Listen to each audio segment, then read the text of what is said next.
Kasus dugaan korupsi program makan bergizi gratis kembali menghebohkan publik. Kali ini, Kejaksaan Agung mengungkap dugaan penyimpangan dalam pengadaan lebih dari 21.000 motor listrik dengan nilai mencapai sekitar 1 triliun rupiah. Yang mengejutkan, ex-Kepala Badan Gizi Nasional Dadan Hindayana kini telah ditetapkan sebagai tersangka. Apa yang sebenarnya terjadi?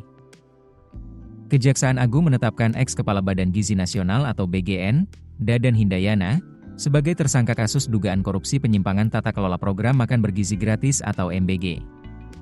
Selain Dadan, dua mantan pimpinan BGN lainnya juga ditetapkan sebagai tersangka, yakni Lodewijk Pusung dan Sony Sonjaya. Salah satu temuan yang menjadi sorotan dalam penyidikan adalah dugaan penggelembungan anggaran atau markup dalam pengadaan motor listrik.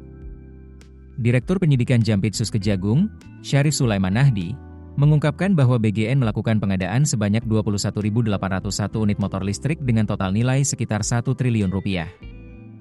Jumlah tersebut menjadi salah satu objek yang kini didalami penyidik dalam perkara dugaan korupsi tata kelola program makan bergizi gratis. Menariknya, beberapa bulan sebelumnya, tepatnya pada April 2026, Dadan Hindayana sempat menjelaskan alasan pembelian ribuan motor listrik tersebut. Saat itu, Dadan menyebut kendaraan tersebut dibutuhkan untuk menunjang operasional distribusi program MBG ke berbagai wilayah yang sulit dijangkau kendaraan roda 4. Menurut Dadan, motor listrik diperlukan untuk menjangkau desa-desa dan daerah terpencil agar distribusi makanan bergizi dapat berjalan lebih efektif.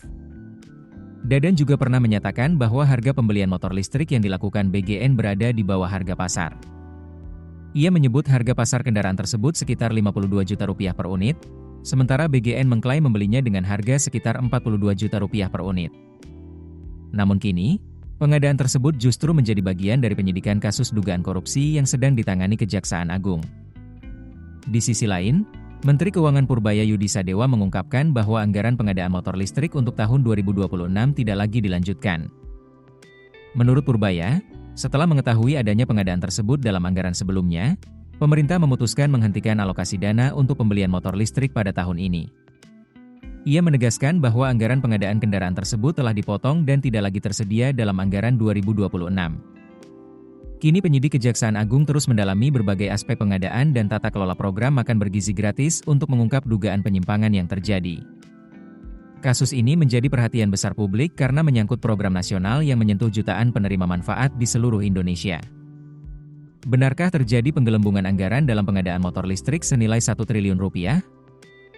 Dan apakah penyidikan Kejaksaan Agung akan mengungkap fakta-fakta baru dalam kasus ini?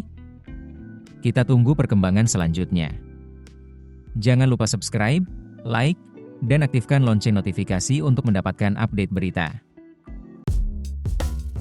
Keputusan bisnis terbaik datang dari data, bukan tebakan. Mudah berlangganan Business Insight dengan subscribe with Google.